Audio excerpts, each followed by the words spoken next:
the the way that man was created had to be created in linear fashion for us to be able to understand how to work with space and time, but that wasn't the thing to get trapped in. It was just the clue that we needed to get to actually override the system of linearity so that we could actually end up within this curvature to understand all the possibilities and then unify back into this oneness and then get back into the one singular language, which isn't what we've been doing up to this point. And so for us to truly become the unified Messiah, oneness of all humanity across space and time and all things, for us to get there, we have to actually focus on one thing. And to me, that one thing is that unification point, the curved tetrahedron, the curved tetrahedron, and then inside of that, there's some frequency, some vibration that unlocks all of the clues for us to re-expand back out and then create the path of unity and oneness. So that's kind of where I'm at right now. And that was a lot of pieces. I think you. That's a lot to digest. If you got a full seminar. I know it's a lot to digest. That's a lot, because each one of those statements, the Kabbalah, all of that ends up taking people's minds into a full space. And it could work, but it's going to be, I think, you may do what I've done to people and loop some of them just because, their mind space, the width of it, and that the flower was always such a simple piece. Right. It maintained its supremacy just because it was simple, and it was just these 64 connected circles that pulled the platonic solids from them. Knew it was something that was special, right? But invented, on that linear mentality, trying to separate from the whole and wanted to go off into their own duality and their own separate space. They invented these straight lines as if there could be an action without a reaction. Right. And as a result of that, we're left in this world of randomness, of where nothing makes sense and anything can happen. That's where people have gotten lost at inside of the dance. But if you're talking consciousness in that flower, and explaining the 64 circles, why was there 64? 6 and 4 and ends up becoming one. Right. It's there's so many secrets attached to that. Right. But being able to, if you have, how much time do you have for your talk? It's like a 25-minute talk. It's not too long. Yeah, I mean, I think you hit them with, if consciousness means becoming aware of everything, and everything becoming aware of you. Right. Then Hi. The flower provides, How you doing this Sunday? Tools for us to behave. Listening to Sean Clayton and Terrence Harwood And today. unfortunately, it has How are you? with the idea of straight lines based on Newton and his first law of everything moves in a straight line unless affected by something else. Right. Which is false. That was the thing that tripped up Einstein, because he still tried to carry on Newtonian physics and said, okay, the universe is flat, but mass creates curvature and puts a force on it, and did not enter the ether. And the ether is the wave conjugations, or the ether is the actual waves that occur that everything is sitting on and moving on. And that ether had, since 1905, had been abandoned because they have sensitive enough instruments to detect those waveforms Right. or the change in light. And I would compare, this is where we've come from, the platonic solids, and this is what it's gotten us. And let's see a different approach to opening the flower without inventing anything, without doing anything else, and then use the wave conjugations. I think they'll see that.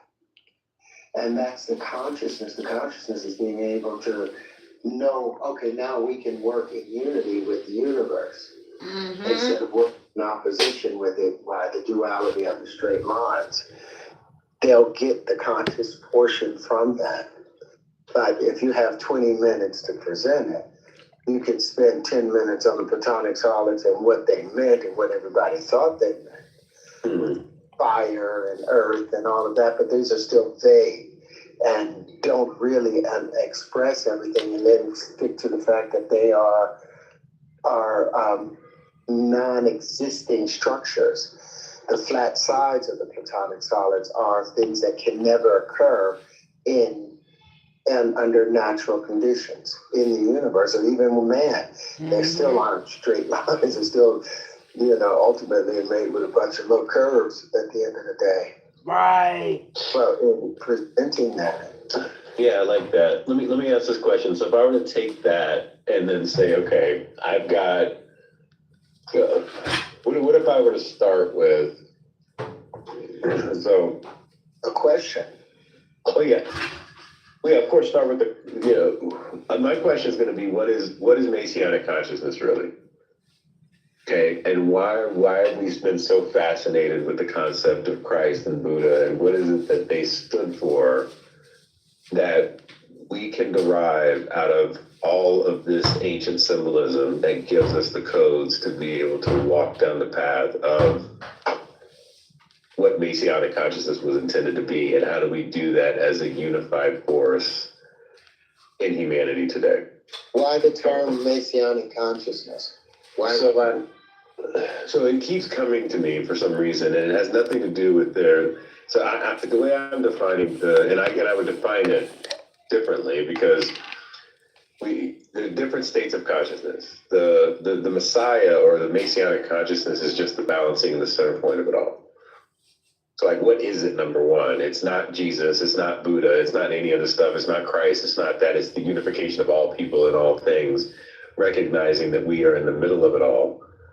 And then once we recognize we're in the middle of it all, we hold the light and the dark together, we hold the polarity of all things, we hold the duality, we hold the masculine and feminine in tow, and we pull it into a central force and a central power and a central energy that allows us to create a different level of unity, that we have been using straight lines from a linearness perspective to try to draw the path, but it can't draw that way because there is a curvature to space and time.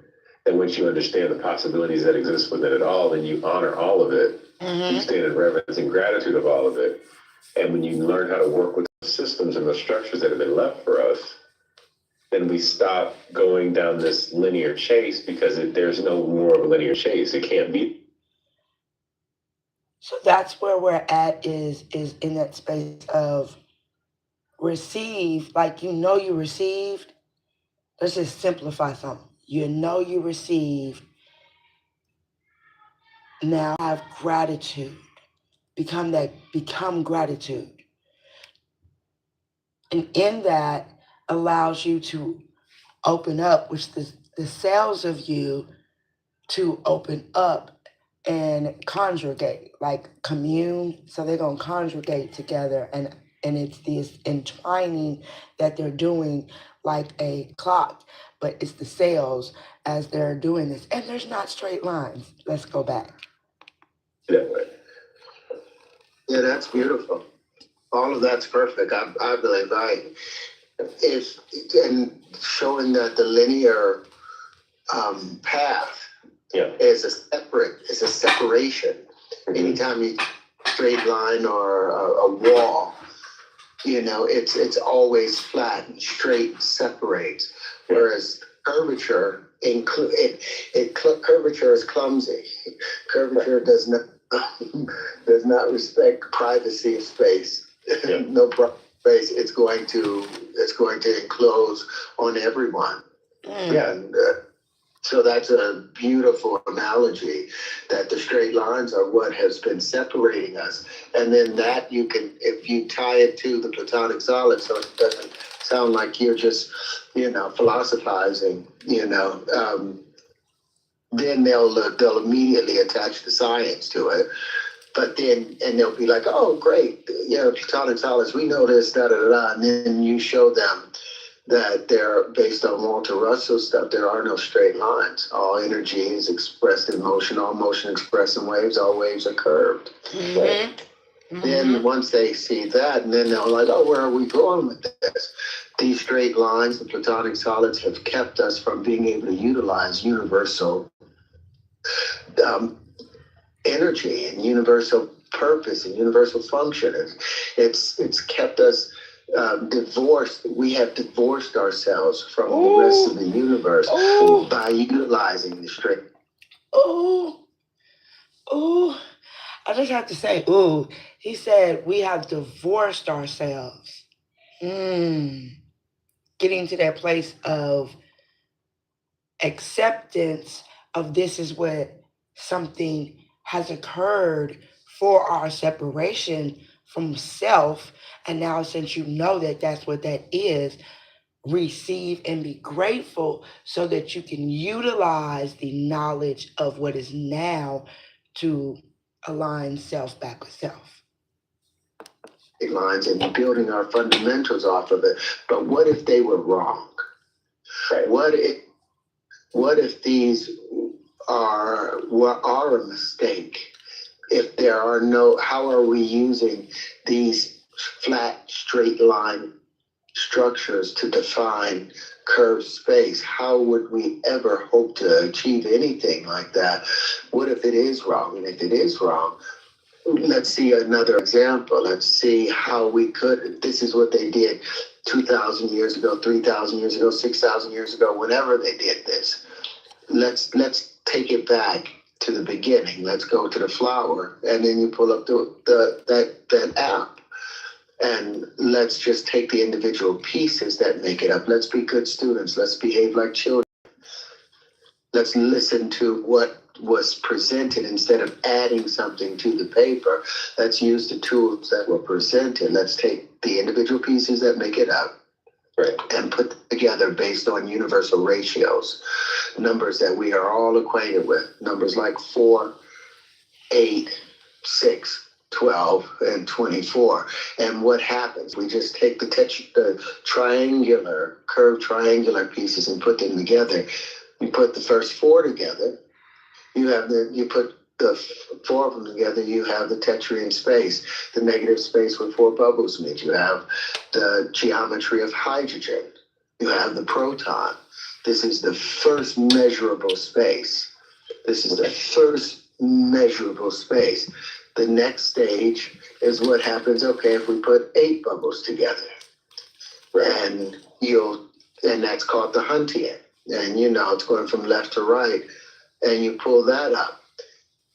They're going to get excited by that, because you'll be able, because remember the Tetraean has 4 concave areas.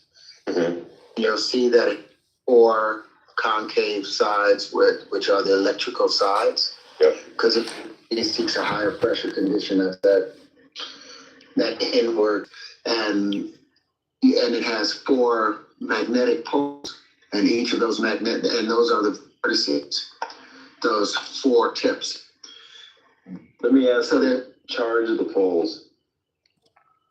The poles, those negative poles. So they're all negative charge?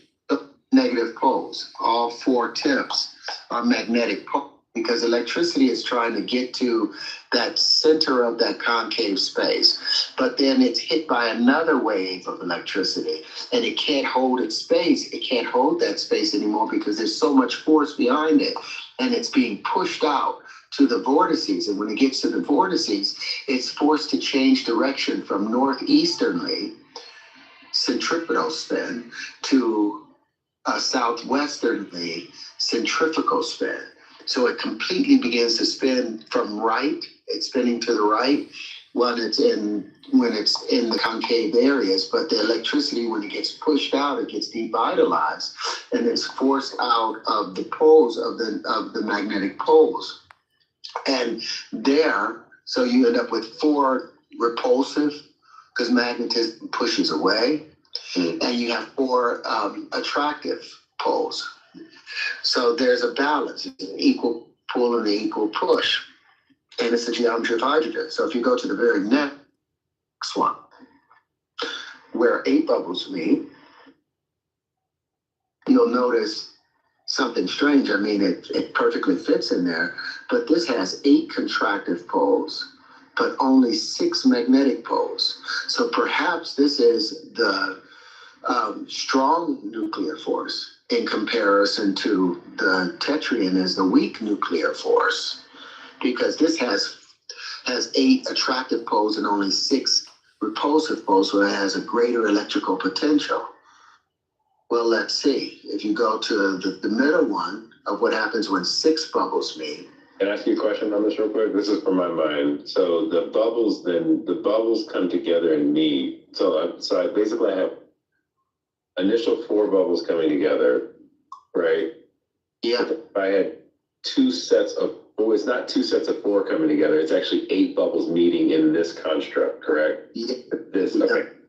Got it. In this, it's all about everything in the universe comes down to how many bubbles fit in a given space and under what conditions. Are they spinning to the right or are they spinning to the left? And here you see the 6. You can see the 6 huge swipes. So this is a very fast moving space. If you roll it around, so oh, it's going away. All right. Yeah, but you can swipe around and see the 6 moving around. You can see where the 6 bubbles are. You can see it, right? I see it. Let me ask a question. This space here that has the gap. What is that gap? Electrical potential. That's electrical potential. There's no bubble in that though. The bubble is going to sit here, right? And then that electrical potential is. If you pull in a little closer, pull in a little closer. I'm trying. I'm doing down here. Okay. Yeah. Okay. Now just go up from the top. Now from that one on the far right, the tetra. Yeah. Yeah. You'll see a flat space that's one full circle. That's one full circle from there all the way to the Huntian. All the way from the tip of that one on the right to there. That's one bubble. Turn it again. That's one full bubble. Yeah, see, turn it again to the side. See. Yeah. Yeah. Yeah, and there's another one on that side, and there's 6 of those spaces. And these are very fast moving bubbles. And what's interesting, this now, the strong attractor has grabbed the 2 weaker attractors. But this is a stable structure and it has 30 poles. Hi, Josephine. Because you have How was your Sunday? with each of the tests, and then you have 14 with the Huntian in the center. Well, the speed of light is that they've measured is 299, something, basically 300,000 kilometers per second. Mm-hmm. Something like that. I mean, is that so this 30 poles fit in perfectly. And if you look around from the top of the structure, if you just keep moving it around, you'll see that it fits in perfectly without inventing anything. It's just utilizing the space that's there. So then you can now go to the 12 poles, which is the very next one. Wow, your screen just. Let me ask one more question though. So this space, so everything, so in my mind, this energetic force here, and then this force, and this force, then connect these different magnetic bubbles that, get attracted to it. And then there's this electric potential. There's a potential that lives in the space in between that isn't connected. The electrical potential, that's where the greater electrical potential is. It's like that's the space between two magnets that are pulled towards each other. So then when you put 12 in there, you'll see that now 4 of the potentials have been accounted for, but there's still 4 unaccounted potentials. You see where the electrical potential is not accounted for from the Huntian? Yeah. Those 4, this is again a stable structure. This is a stable structure that reflects crystallization, because once we put all the pieces together, the next one is what happens when 24 bubbles meet. Okay. And that becomes, and just tap on it just so you'll have it. This is where 24 bubbles meet, and this becomes the Bose-Einstein condensate more than likely, because all of the potential has been accounted for. So you cannot distinguish this from the background, from the cosmic background, or from the fabric of the universe. You cannot distinguish it because there's no electrical signal coming off of it, because everything has been accounted for. So this is that final place of balance, which is called the Bose-Einstein condensate. Now, this was all done without inventing anything, just utilizing the pieces that made up the flower itself. And the bigger test of that, which I can now add to here, let me go to my thing so I just have what I need, an old time. Where's the old time? Come on, dude. You're not letting me pull up my stuff. Got fiends? So all the space you see with the bubbles, so the bubbles come together, they connect, and they meet. The space that connects them, the electric force that's connecting them, is each one of these tetraons or huntians that sits in the middle of this. The space in between that is the electric potential. How do you calculate that electric potential? Or do you? Based upon what's exposed. How big Okay. all of it's how close are they together. The moment that happens, the greater the compression, then there's a greater electrical potential for it. I'm just trying to, why they won't, I don't know what the hell is going on. I'm trying to go to my own stuff, which they will not, it's not pulling up my, there we go. Wow, so somebody's fucking with my phone again. Y'all keep it up. Y'all might pay attention, because this is happening.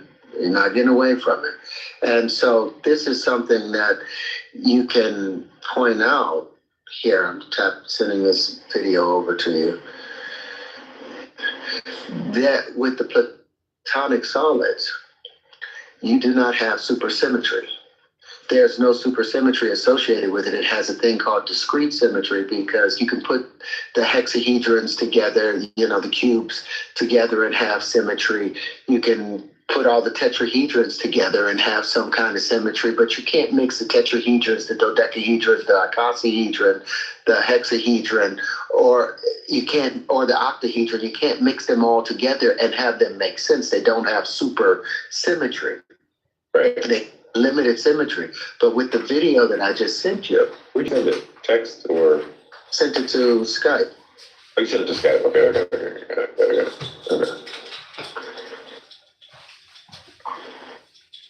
I can't get to it. Actually, I can get to it over here. I got it. Okay. So once you tap on that, and there's a video of all of these pieces coming together, and it's down there, you can't distinguish them apart. You'll see where, it won't play the video. It's not. It's not. It's not even. Interesting. Very, very interesting. But you have the video. Do I have it? No, you do have. Well, about to let me do this again. I'm gonna send it to your regular phone. Okay. But I think, yeah, I have shared this video with you before, but maybe no, I did. No, I did. Send to Sean. Yeah, since y'all gonna be funny, you're acting funny now. There we go, Sean. Boom.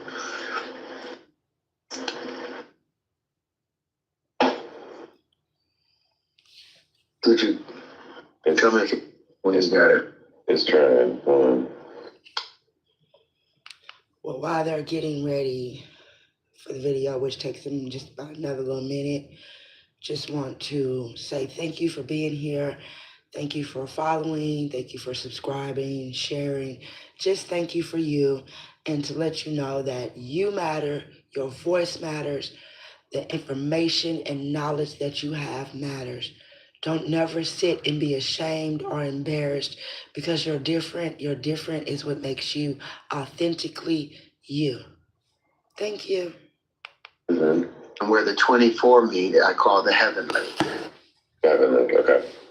The heavenly, but here you can see all of these pieces together, minus the heavenly because that fits in a separate pressure condition, but it still fits all of it. But you can play this and show the supersymmetry. Like that very first shot is where the 12 are meeting, but then you'll see I put around it, you'll see where I put five of those 12 bubbles meeting, the Aubrians. I put 5 of them together and they make that little outline and make this natural star. And then you'll see where I've put, where you'll just see the whole dance. I don't know which part you're looking at. Yeah, I'm looking at that. Just kind of repeating it over here. I can share a screen. Yeah, hold on. Let me do this. Yeah. All right, so he's probably going to share a screen in a minute. If it actually does work, I will most definitely have us together so we can see what their discussion is visually. Let's go, let's grow, let's continue to feed ourselves. That way I can.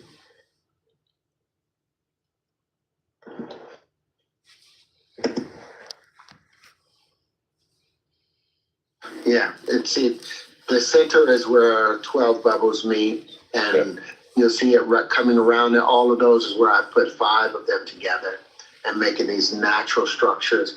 And then on this side, I've put 10 of them, and 20 of them coming together make a natural icosahedron. But all of these things combined together create a supersymmetry that you don't find with the platonic solids. Right. That matches what we see. This is supersymmetry here in comparison to the make-believe or the invented straight lines and flat spaces that they've done. When you actually use the pieces from the flower, you end up with supersymmetry. When you create your own straight lines and separate spaces, you end up with discrete symmetry. Which one do we need for total consciousness? Total consciousness will require supersymmetry because that means everything is connected. Right. And this shows you how everything is connected. And this is just the electric field. This isn't even the magnetic field. Remember, the magnetic field, magnetism always expands in a sphere. Electricity contracts into geometric form. So the change of that from, this is what happens with the spherical, these are the pieces from the magnetic field and what they generate. And that's that other, yeah, I'm gonna send it to your regular phone again, because to Sean. Forgot to put who to. Just hit send. It was like send. If we would have made it, that would have been a hell of a deal. Like, okay, I'd cut off the phone at that moment. So this is the magnetic side of it, which if you have time to talk about, but you could just play this and be like, this is an expression of the magnetic field, of the expansive field, when they all together. We call this transcendental lighting, but all of this came from actually taking the pieces that make up the flower and putting them together. So let me ask you a question on this one. The magnetic field, the shape that you derive here isn't necessarily a sphere itself, correct? Is it more of a circle? Just so that I'm like walking, somebody were to ask the question.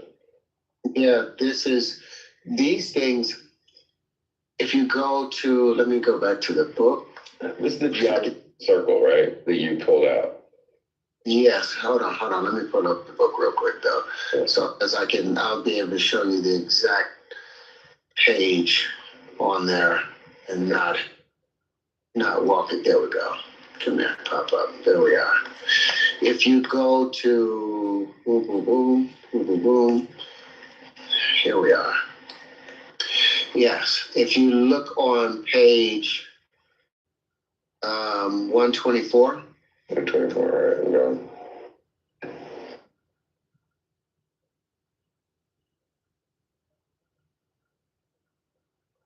All right, I'm on it. You'll see on the right, on the left, you'll see the mirror shape.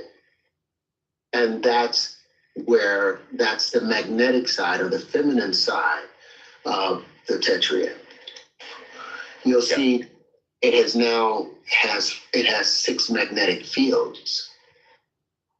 So these are what look like the petals that are petals. These are the petals that are connecting with okay.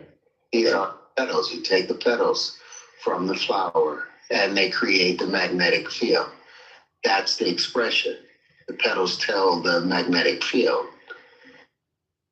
So it's not necessarily the sphere or the bubbles themselves, it's the petals.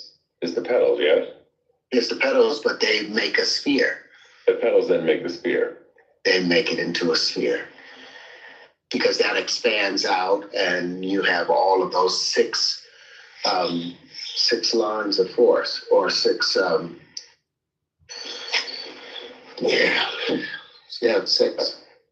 Okay. And so when I stacked 4 of them together, when I connect 4 of them and then stack them on each other, that's how I made that other light. Just from taking. Okay.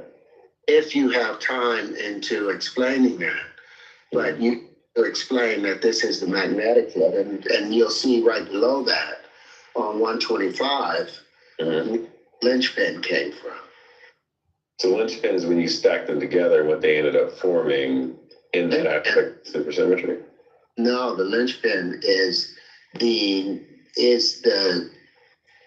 common space between the tetrad and the mirror shape, between the masculine and the feminine. It's the common factor between them. Does that make sense? Somewhat, hold on. The linchpin is the average between the magnetic field and the electric field. It's the constitution. Okay. Yes, it's the balance. Okay. Between the word. That's what you like on 24 is the linchpin, the common factor of all things. Yeah. I never saw these videos. I clicked down on the videos. Okay. That's what I need to look at too. Yeah. Okay. All right. And that becomes the entire dance. It's just taking the actual pieces that make it up, and what it ultimately gives us is a balanced place in the universe without effort, without any fudging, without any renormalization, without any strangeness codes. It shows us how the universe behaves. So let me ask this question. The cause of this is the feminine force that's creating the. Just cutting in real quick, you guys. I hope that you're enjoying this conversation with Sean Clayton and Terrence Howard, bridging the spirituality with the science. And we do a lot of arguing, and I'm just where let's just get to where it's information and it's not arguing, and then the simplicity of understanding so that we can gain the understanding of knowing. Once you get to that knowing part of you, it does resonate. It does flick a switch. It does something to you some kind of way. A lot of us just want to be in denial because we want to be in debate. Welcome to Speak to My Heart, where this is not about debating.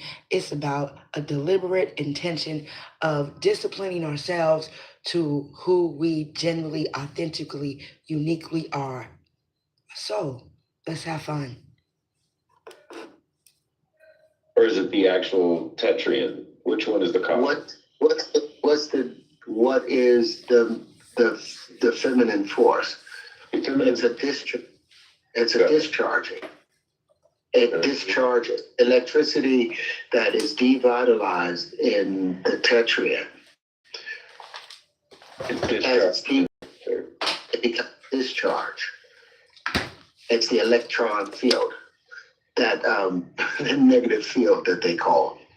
That's why they kept calling electricity, thinking it was negative. But it is the discharging field, like the sun. Where does it discharge at? At its equator. Mm-hmm. But it's discharging in the direction. But the main place is at the equator. It expands out, and that's that creates the bubble.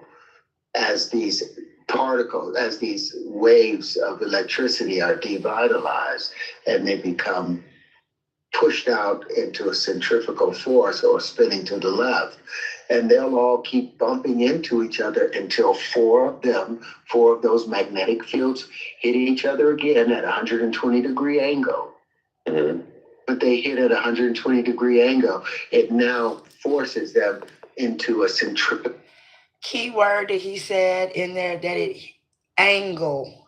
It hits at a particular angle. So like when you take yourself back to like geometry class, or just think of geometry. Think of the ruler that it was straight at one end, it was curved at the other. Like there are no straight lines in the reality of real existence. It's curves, it's waves, it's frequencies, it's ripples, and all those still are not straight lines. So let's continue to grow, to continue to glow on purpose. Let's shine, you guys. Let's feed our soul. Let's go. It'll spin. And now they become electricity again. And they go through the whole process of trying to get to the high pressure condition, and they get there, and then what happens? They get pushed out again, and then they become magnetic again. And they spin out and they go back, and that becomes a process. Breathing in, breathing out, breathing in, breathing out. The feminine is breathing out. The masculine is breathing in. The electricity is breathing in, charging the system. The magnetic or radiator side is pushing that out. And that's a better balance. And it predicts it predicts all distribution of matter. So the Heisenberg uncertainty principles, Schrodinger's equation, all of those things go out the window because there's no more uncertainty. And this is what's going to really get them, because remember, the guy that he works with, that he's worked under, his whole thing has been looking for supersymmetry, but it never found it. Right. And to show them this is supersymmetry. This is the beginning of consciousness and having the proper tools in which to view universal functions. Now, I think the challenging part, because I went deep into like James Gates stuff, right? And I was looking at his supersymmetry principles around like the Dogon tribe and Negro codes and all this whatnot, which are very much so linear constructs. When I was looking at those error correcting codes, this throws that out the window because one, those are tied to a linear concept in whatever regard that they are. And it's only because the limitations of the mind say that we have to go between points A, B, C, and D in order to have that process happen. What this does is it moves it along the curve it then makes the adjustments so that it's automatically constantly course correcting itself based on the curve itself. Us as human beings, we have to, in order for us to evolve, we can no longer, when we continue to look at it through the lens of linearity, we keep getting trapped in these straight line constructs, thus missing the mark. As we say, this is what the original sin came from, because when we tried to snack off, we tried to snack off of the tree of life, which is a bit of a trap because, we were, in order for our minds to not go insane, this is what I always say, is we have to have an understanding of the past, present, and future. But that's a limitation of time. And that's where we get trapped in this construct with, what we call the devil or what we call Satan or whatever you want to call it. And so first sin was making those straight lines. Yeah. Remember, that's a beautiful walk.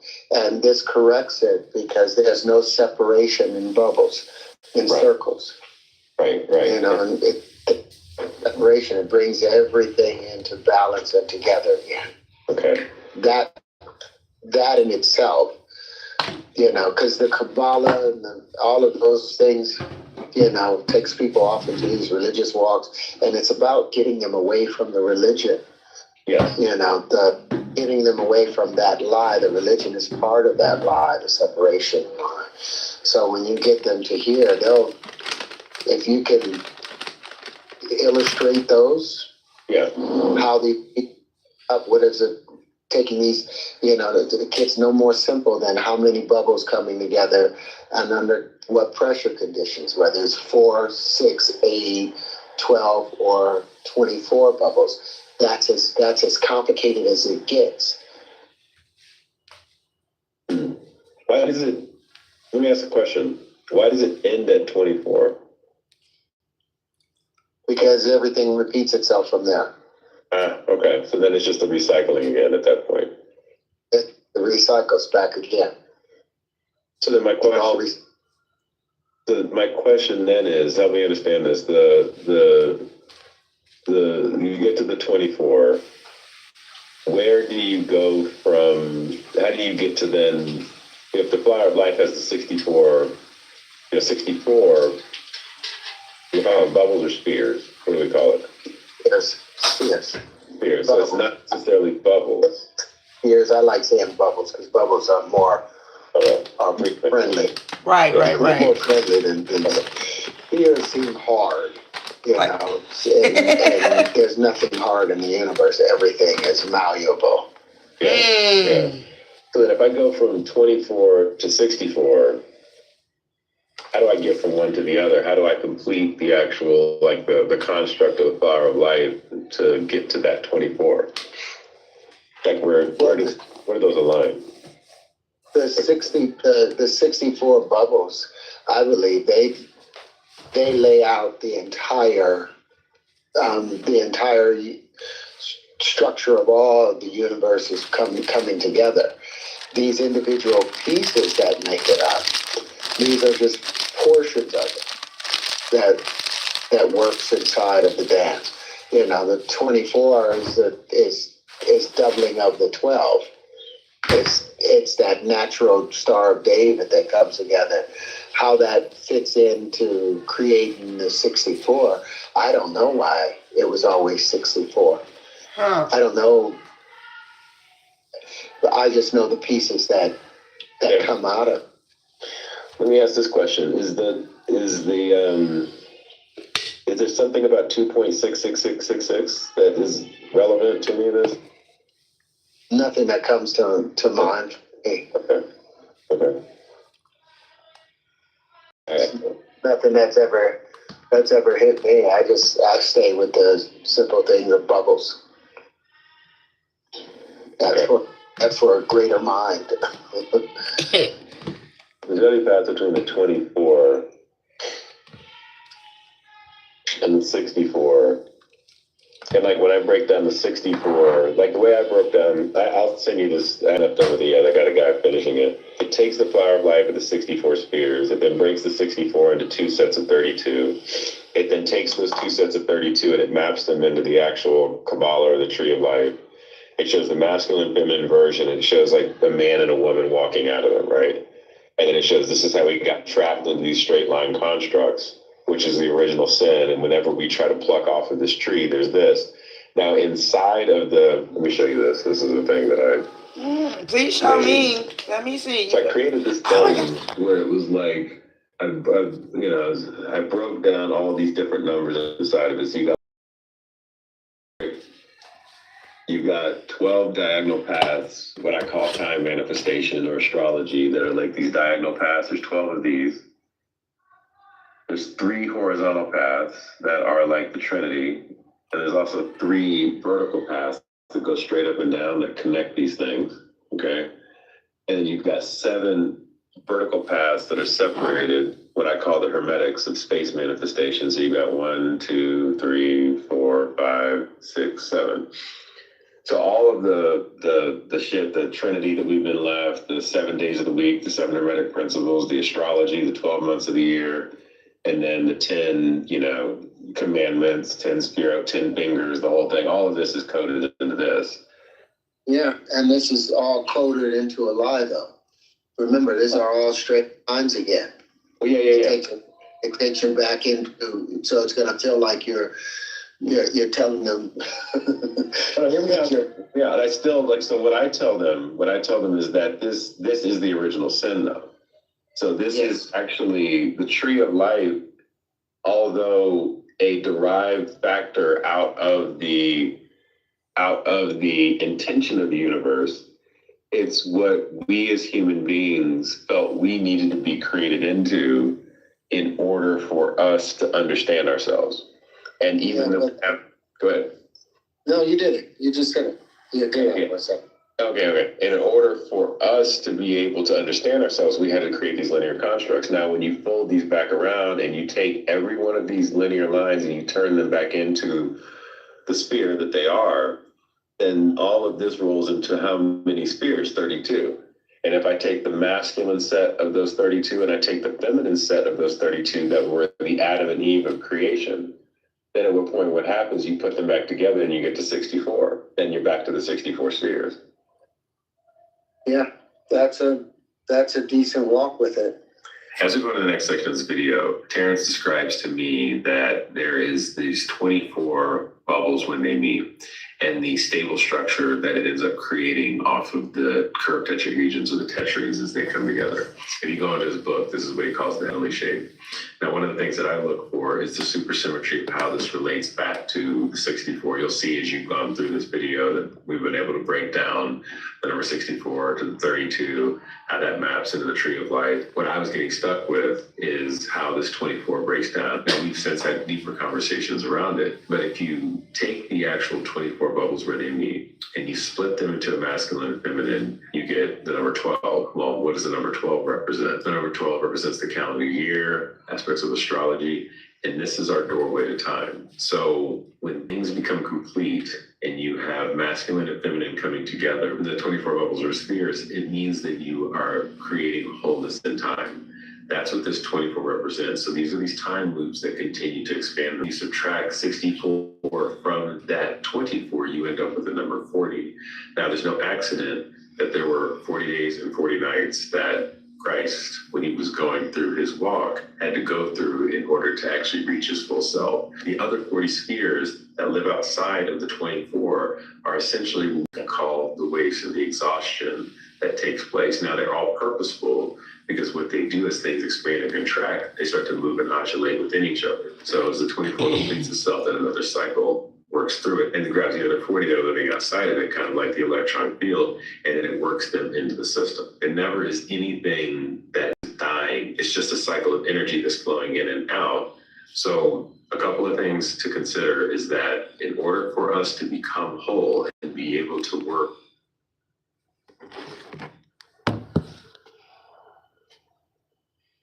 Whoa, let me, hey, thank you for being here. Thank you for joining. Each Sunday we will be here and we will have, as I said, soul food. We're going to have some type of food to continue to pour into our cup. I put it right here. Pour into your cup of you, the center of you. Okay. We don't do that because of the factor of, we know since we've been here, we have all type of things, that we have learned, things that we got to unlearn, things that we were programmed, things that this is the way of life and this is how something is, those type of things that we've had going on. All right.